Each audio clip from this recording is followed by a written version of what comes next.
चुनाव में कांग्रेस पार्टी के उम्मीदवार मेरे बड़े भैया राहुल गांधी जी हैं। उनके बारे में सुना है आपने? सुना है? क्या सुना है? अच्छी अच्छी बातें।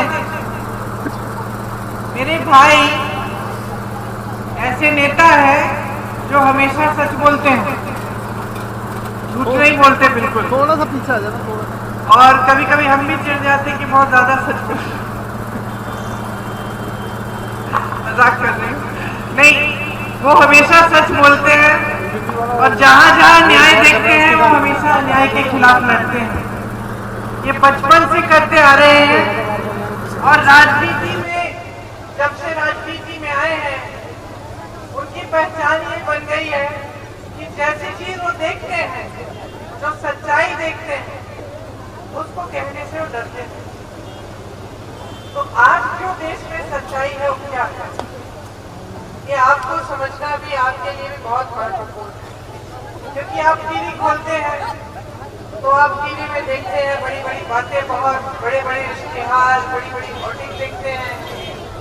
आपको बताया जाता है कि देश कितनी तेजी से आगे बढ़ रहा है, बताया जाता है ना, अर्थव्यवस्था बड़ी मजबूत हो गई है, कि जितनी मजबूत आज है उतनी कभी नहीं हुई है।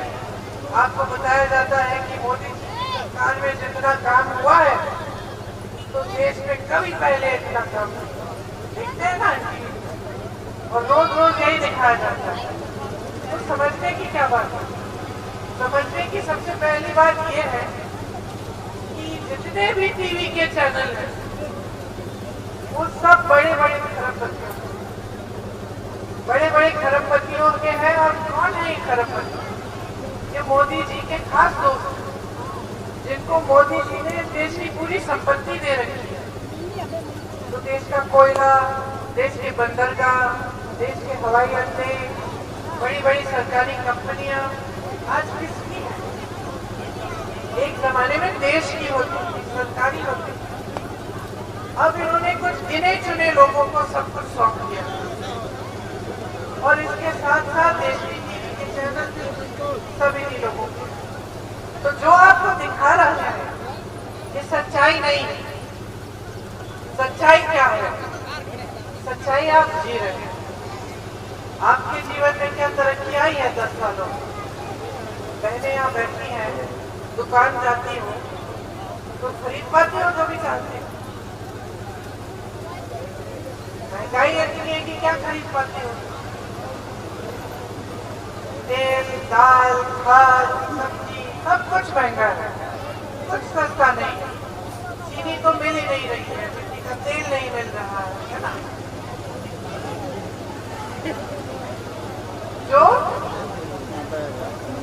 जो खेती में पैदा हो रहे हैं और जानवर खा रहे हैं।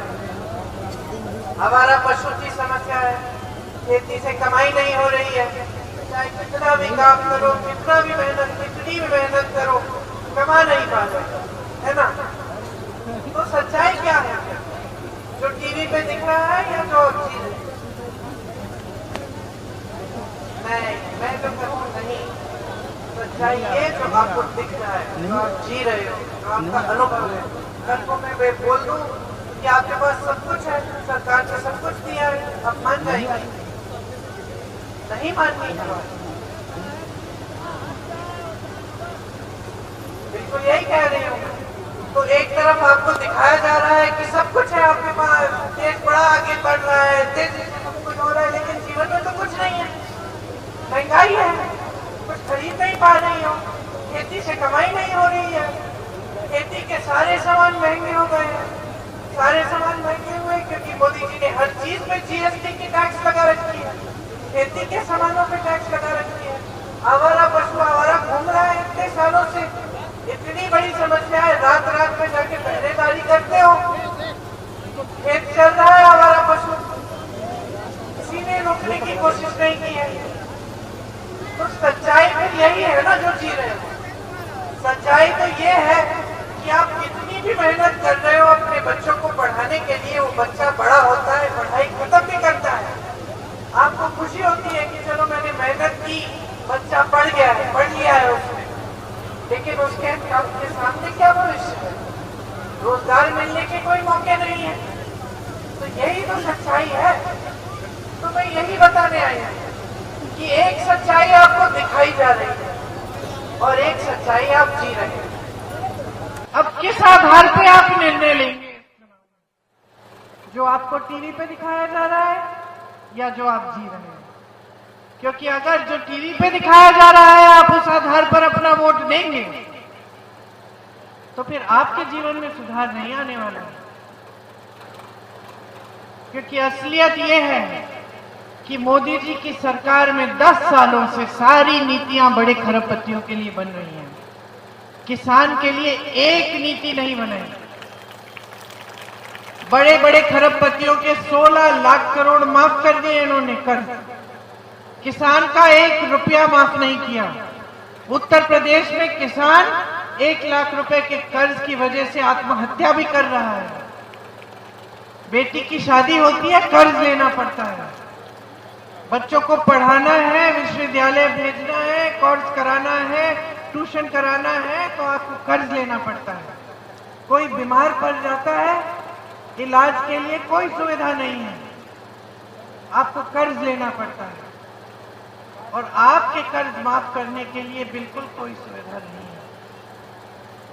इस देश में पिछले 10 सालों से एक नई राजनीति उभरी है। क्या राजनीति है ये? कि नेता समझ गया है उसको काम करने की जरूरत नहीं है, रोजगार दिलवाने की जरूरत नहीं है, महंगाई कम करने की जरूरत नहीं है, बड़े बड़े पढ़ाई के लिए, शिक्षा के लिए संस्थान बनाने की जरूरत नहीं है, आपके लिए अस्पताल बनाने की जरूरत नहीं है। वो ये समझ गया है कि चुनाव के समय आएगा, धर्म की बात करेगा, घरों में आके दुर्दुरिया कराएगा, आपसे शपथ करवाएगा कि भगवान के नाम से, भगवान राम के नाम से हमें वोट दे दो, आप शपथ ले लेंगे, वोट दे देंगे। वो समझ गया है, आदत बिगाड़ दी है आपने। आपने तो बड़े बड़े नेताओं को सिखाया था, दंड दी थी। इंदिरा गांधी जैसी नेता को रायबरेली की जनता ने दंड दी, हराया एक बार। जब आपको उनकी नीति पसंद नहीं आई, आपने हरा दिया। इंदिरा गांधी जी नाराज नहीं हुई आपसे, आत्मचिंतन किया उन्होंने कि क्या गलती हुई मेरे से। 3 साल बाद वापस आई, फिर आपने फिर से जिताया, लेकिन आपने दंड दिया। आपने हमेशा जागरूकता के साथ इस लोकतंत्र की लड़ाई लड़ी है। चाहे नेता से प्यार भी था, चाहे नेता पसंद भी थे, लेकिन अगर कुछ गलत किया और आपको लगा कि ये गलत है तो आपने नेता को सही दिशा दिखाई। ये आपकी राजनीतिक परंपरा है, बहुत महान परंपरा है आपके क्षेत्र की। तो आज समझ लो कि क्या हो रहा है आपके साथ। धर्म के नाम पर चुनाव के समय आपको गुमराह किया जा रहा है। ये परिस्थितियां बन गई हैं कि चुनाव के समय भाजपा के नेता, बड़े से बड़े नेता देखिए, मोदी जी को देखिए, छोटे से छोटे नेता को देखिए, आपसे अपने काम के आधार पर वोट नहीं मांग रहा है, आपकी समस्याओं को हल करने के काम पर वोट नहीं मांग रहा है। ये नहीं कह रहा है कि मैं पहचानता हूं कि आपका संघर्ष है। वो नेता, एक से एक नेता, सिर्फ आपको, आपका ध्यान भटकाने का काम कर रहे हैं। मंच पे आते हैं, धर्म की बात करते हैं, आपको बोलते हैं कि धर्म संकट में है, आपको धर्म के नाम पे वोट देना है, या फिर कहते हैं कि कांग्रेस पार्टी धर्म विरोधी पार्टी है, या कहते हैं कि कांग्रेस पार्टी देशद्रोहियों से भरी हुई है। इंदिरा जी जैसी हस्ती को देशद्रोही कहते हैं। राजीव गांधी जैसे व्यक्ति जिन्होंने बलिदान दिया इस देश के लिए, उनको देशद्रोही कहते हैं। लेकिन आपके सामने मंच पर उनकी हिम्मत नहीं होती कि आपकी बात करें। 10 सालों से सत्ता में रहे हैं, इतनी सत्ता, बहुत समय बाद ऐसे प्रधानमंत्री आए हैं हमारे देश में जिनकी इतनी सत्ता है, जिनको कोई सवाल पूछता है तो गिरफ्तार कर देते हैं, उसका मुंह बंद करने की कोशिश करते हैं, सवाल ही नहीं सह पाते, इतनी कम हिम्मत है। इतनी सारी सत्ता है लेकिन बहुत हिम्मत कम है। सार्वजनिक जीवन है, सार्वजनिक जीवन में सवाल सुनने पड़ते हैं, डांट सुननी पड़ती है जनता की। हम सबने सुनी है। मैं अमेठी जाती थी, खूब डांट खाती थी। आप भी कभी कभी डांट देते हैं। ये परंपरा है हमारे लोकतंत्र की। लेकिन ये लोग सब कुछ भूल गए हैं, क्योंकि ये सोच रहे हैं कि जब चुनाव आएगा, चुनाव को हिंदू मुसलमान करके, धर्म के आधार पे करके चुनाव जीत जाएंगे। अब आप मुझे बताओ, अगर आप नेता को सही रास्ता नहीं दिखाओगे तो क्या होगा? अहंकार बढ़ जाएगा। सत्ता तो पहले से दी रखी है आपने, अहंकार इतना बढ़ जाएगा कि नेता भूल जाएगा कि आपके प्रति जवाबदेही है, और वही हो रहा है आपकी आंखों के सामने। नहीं तो इतनी महंगाई नहीं बढ़ने देते। इतनी बेरोजगारी के 45 सालों में सबसे ज्यादा बेरोजगारी हो गई है। 70 करोड़ लोग बेरोजगार हैं देश में। 30 लाख पद खाली पड़े हुए हैं। आप अपने बच्चों को पढ़ाते लिखाते किस लिए हो? ताकि वो कोई सपना देखें अपने भविष्य को बनाने का। ये लोग कैसी स्कीम लाते हैं? अग्निवीर जैसी स्कीम लाते हैं। अच्छी खासी सेना में नौकरी मिल जाती थी, स्थायी नौकरी थी, बाद में सुरक्षा होती थी, पेंशन की देखभाल होगा पूरे परिवार का। आज 4 साल की नौकरी कर दी इन्होंने। 4 साल बाद नौजवान घर वापस आ जाएगा सेना में भर्ती होके, और फिर से बेरोजगार हो जाएगा। तो कैसी स्कीमें हैं ये, और किसके लाभ की स्कीमें हैं? आपके लाभ की तो है नहीं। तो जिन मुश्किलों से आप गुजर रहे हैं, इनकी कोई सुनवाई नहीं हो रही है इस सरकार में। आप देखिए, आवारा पशु की बात आपने कही। छत्तीसगढ़ में ये समस्या थी। छत्तीसगढ़ में कांग्रेस की सरकार रही। क्या किया सरकार ने? गौशालाओं को मजबूत कर दिया। इतना मजबूत किया, इतनी अच्छी गौशालाएं बनाई कि जो मेरी बहनें, छत्तीसगढ़ की जो बहनें वहां काम करने लगी, उनको 60-70 हजार रुपए की आमदनी उनकी हो गई। दूध आप मिलता था जानवरों से, तो दूध गांव में बेचा जाता था, उसमें से खोया, बर्फी, ये सब चीजें बन रही हैं। सरकार ने गोबर को खरीदने का काम किया। कहा कि हम गोबर खरीदेंगे ताकि जनता जानवरों की देखभाल करे, जानवर आमदनी लाए। गोबर का गोबर गैस बना के गांव में दिया। इतने सारे काम किए इस समस्या को दूर करने के लिए। छत्तीसगढ़ में आवारा पशु की समस्या दूर हुई, और गौठान इस तरह के बढ़िया बने कि आपको रोजगार मिला, आपकी समस्या भी दूर हो गई, अच्छी अच्छी चीजें भी वहां से मिलने लग गई। तो अगर नियत ठीक होती है तो कोई भी समस्या हो जिससे गरीब जनता, किसान जूझ रहा है, सरकार उसको सुलझा सकती है। बेरोजगारी अगर इतनी बढ़ गई है तो क्यों बढ़ी है? क्योंकि जहां से रोजगार मिलते थे वो सारे साधन खत्म हो गए हैं। बड़ी बड़ी सरकारी कंपनियां, स्थायी रोजगार मिलता था, अब नहीं मिलता। पहले पुराना पेंशन मिलता था, अब नहीं मिलता है। सब निजी हो रहा है, आरक्षण भी बंद हो जाएगा आस्ते आस्ते। रोजगार खेती से मिलता था, खेती से खूब कमाई होती थी, आज खेती से कमाई नहीं हो पा रही है, तो खेती में रोजगार नहीं मिल रहा है।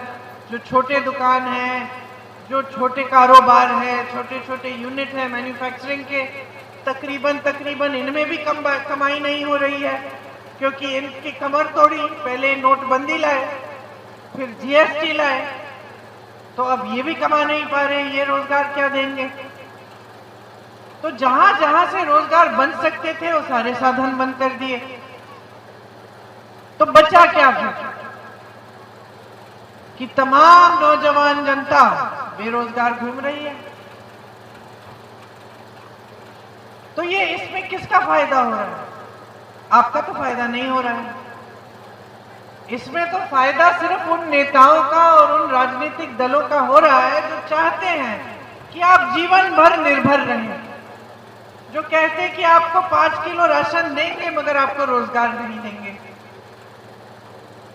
तो अगर मैं किसी नौजवान से पूछूं कि भाई तुम्हें 5 किलो राशन चाहिए कि रोजगार चाहिए? क्या कहोगे तुम? रोजगार चाहिए, क्योंकि रोजगार से तुम्हारा भविष्य बनेगा। 5 किलो राशन अच्छा है, बुरी बात नहीं है, ये कांग्रेस की ही नीति थी। लेकिन इसके साथ साथ कोई योजना तो बनाओ कि किसान मजबूत हो, खेती से कमा पाए, नौजवान को रोजगार मिले, उसकी अच्छी शिक्षा हो जाए, तभी तो फिर इस 5 किलो राशन का भी महत्व होगा। लेकिन सिर्फ आप 5 किलो राशन का बोरा पकड़ा देते हैं और कहते हैं कि चुप रहो, बस यही मिलेगा तुम्हें, बाकी सारा बड़े बड़े खरबपतियों को मिलेगा। तो ये तो सही बात नहीं हुई ना। तो कांग्रेस पार्टी की नीतियों को सुनो। मेरी बहनें बैठी हैं, सबसे ज्यादा बोझ उठाती है वो समाज का, परिवार का भी। आप खेती में काम करती हो तो घर आके क्या लेट जाती हो, आराम करती हो? नहीं ना, घर आके खाना पकाती हो, बच्चों को देखती हो सबने खाना खाया है, जिसको पढ़ाई करनी है वो पढ़ाई कर रहा है कि नहीं। और यही सिर्फ आपकी बात नहीं है, ये मैं यहाँ पे काम कर रही हूँ, प्रचार कर रही हूँ, मैं भी पता करूंगी रात को कि किसने खाना खाया नहीं खाया, बेटी कम खा रही है क्यों, बेटे से पूछूंगी काम से आए हो खाना खाया है ना। हम सब करते हैं। और आपके बोझ तो बहुत ही भारी हैं, बहुत ही ज्यादा। महंगाई का बोझ भी आप उठा रही हो। जिस दिन मजदूरी नहीं मिलती और किसी को भूखा सोना पड़ता है, कौन सोता है भूखा? आप सोती हैं।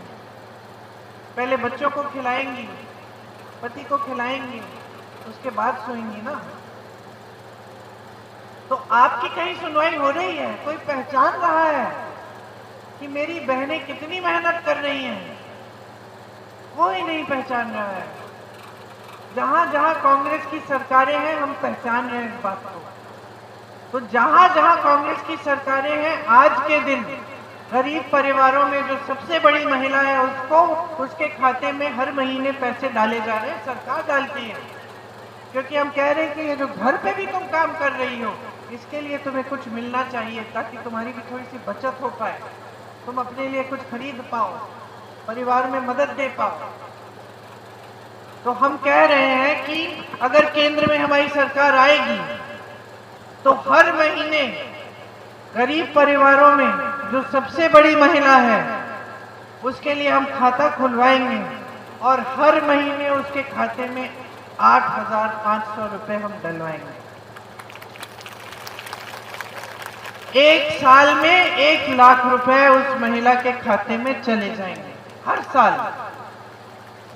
ये हमारी, क्योंकि हम पहचान रहे हैं कि आप घर पे भी मेहनत कर रही हो, मुश्किलों से भरा है आपका जीवन, इसीलिए हम चाहते हैं कि जो आपका पैसा है, देश की संपत्ति है, वो आपके जेब में जाए।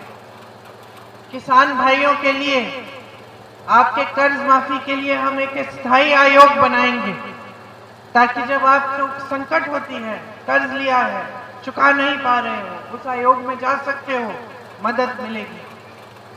आज आपको न्यूनतम समर्थन मूल्य नहीं मिलता, बड़ा आंदोलन हुआ था, किसान आंदोलन किए, दिल्ली में सारे बैठे रहे, महीनों के लिए 600 किसान शहीद हुए। मोदी जी पूछने तक नहीं गए, पूछने तक नहीं गए कि समस्या क्या है।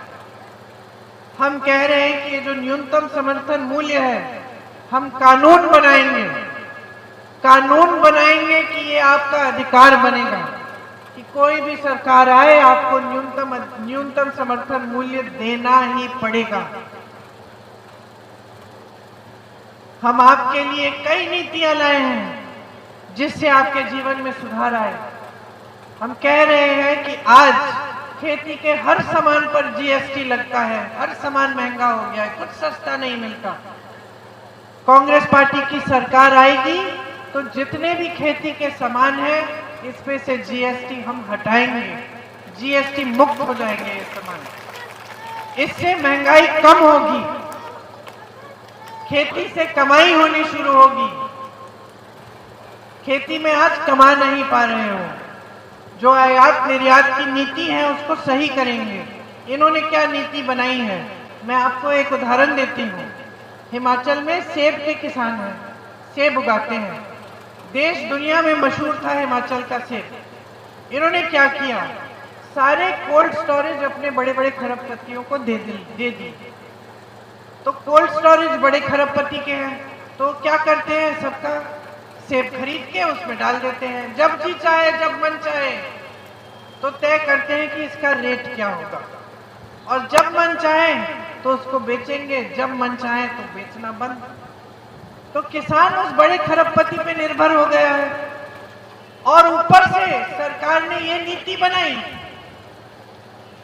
कि जब बाहर से सेब लाया जाएगा, उसका आयात होगा, तो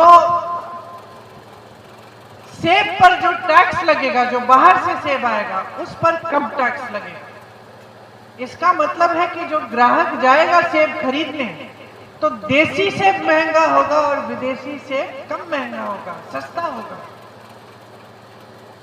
तो क्या हुआ इससे, जो छोटा किसान है, जो सेब उगा रहा है हिमाचल प्रदेश में, वो तो खत्म हो गया, क्योंकि सेब का दाम भी बड़ा खरबपति तय कर रहा है। बाहर से सेब आ रहा है, उस पे टैक्स कम है, तो देसी सेब कोई खरीद नहीं रहा है। तो तकरीबन सेब के किसान को खत्म कर डाला है। और ऐसी नीतियां हर स्तर पर लाए हैं ये लोग, जो सिर्फ बड़े बड़े खरबपतियों के लिए बन रही हैं। कर्ज माफ होता है उनका लाखों करोड़, आपका कर्ज नहीं माफ होता। गन्ने का बकाया था पूरे देश में 15,000 करोड़ का 2 साल पहले, जब मैं यूपी में काम कर रही थी। उस समय मुझे याद है, हम लोग कह रहे थे कि 15,000 करोड़ का बकाया है, किसानों को दो। मोदी जी ने क्या किया, 2 हवाई जहाज खरीदे 16,000 करोड़ के। 2 हवाई जहाज अपने लिए, दुनिया में भ्रमण करने के लिए। कभी आपको अमेरिका में दिखते हैं, कभी अफ्रीका में दिखते हैं, कभी कहीं दिख रहे हैं, जर्मनी में कहीं कहीं दिख रहे हैं। कैसे, इन हवाई जहाजों में उड़ रहे हैं। 16,000 करोड़ के 2 हवाई जहाज, 15,000 करोड़ का पूरा गन्ना का बकाया देश भर के किसानों का तुमने नहीं दिया। ये सच्चाई है आज देश की। तो मैं आपसे ये कहने आई हूं, कुछ नहीं मिलेगा, गरीबों को कुछ नहीं मिलेगा जब तक आप नेताओं को जवाबदेह नहीं बनाएंगे। इंदिरा गांधी प्रधानमंत्री थी, आपके गांव में आती थी, आप डांट देते थे जब जरूरत पड़ती थी कि मेरा खंबा, बिजली का खंबा नहीं लगाया, मुझे पानी की टूटी चाहिए। मैं खुद गई हूं अपने पिताजी के साथ ऐसे ऐसे गांव में, जब लोग कहते कि भाई प्यार तो करते हैं लेकिन हमारा काम कर दो भैया। ये जागरूकता थी, ये थी हमारी राजनीति। कोई चुनावी मंच पे आकर आपको भाषण देता था तो अपनी जो काम थे वो गिनाता था। आज फिजूल की बातें, देश के प्रधानमंत्री हैं, इतना बड़ा पद है, पद की गरिमा है। जवाहरलाल नेहरू जैसे लोगों ने उस पद को संभाला है, बड़े बड़े लोग, वाजपेयी जी जैसे सभ्य इंसान ने उस पद को संभाला है। और आप क्या बातें कर रहे हैं, आप चुनाव के समय जनता के सामने जनता को गुमराह करने के लिए बहकी बहकी बातें कर रहे हैं। जनता को बता रहे हैं कि सावधान हो जाओ, कांग्रेस पार्टी आएगी, अगर आपके पास 2 भैंस है तो 1 भैंस चुरा देगी। बता, हंस रही हो ना, चोरी का इल्जाम, और वो भी भैंस का। आप सोच रहे हो, मतलब उन्होंने जनता को क्या बेवकूफ समझ रखा है?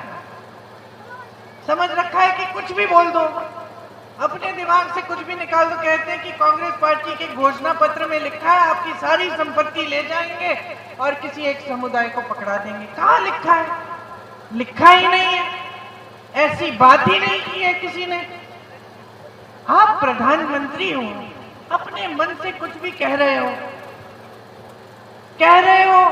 आपको लग रहा है कि जनता पूछेगी नहीं, क्योंकि जनता से तो आप जुड़े नहीं हो, अब अलग हो गए हो, कट गए हो। वाराणसी का संसदीय क्षेत्र है, एक गांव में नहीं गए, एक गरीब के घर में नहीं गए। उनको क्या मालूम आपका संघर्ष क्या है, आपकी मुश्किलें क्या है, क्या मालूम उनको? किसान कितना पसीना बहा रहा है, आपकी नीतियां हैं, महंगाई बढ़ा दी है, कुछ नहीं मिल रहा है, आपको क्या मालूम? इतनी सत्ता इकट्ठी कर ली है कि लोग डरने लगे हैं। इनके सलाहकार भी डरते हैं। आसपास सारे चमचे घूम रहे हैं, सुबह से शाम तक तारीफ करते हैं। मैंने बहुत देखे हैं ऐसे चमचे।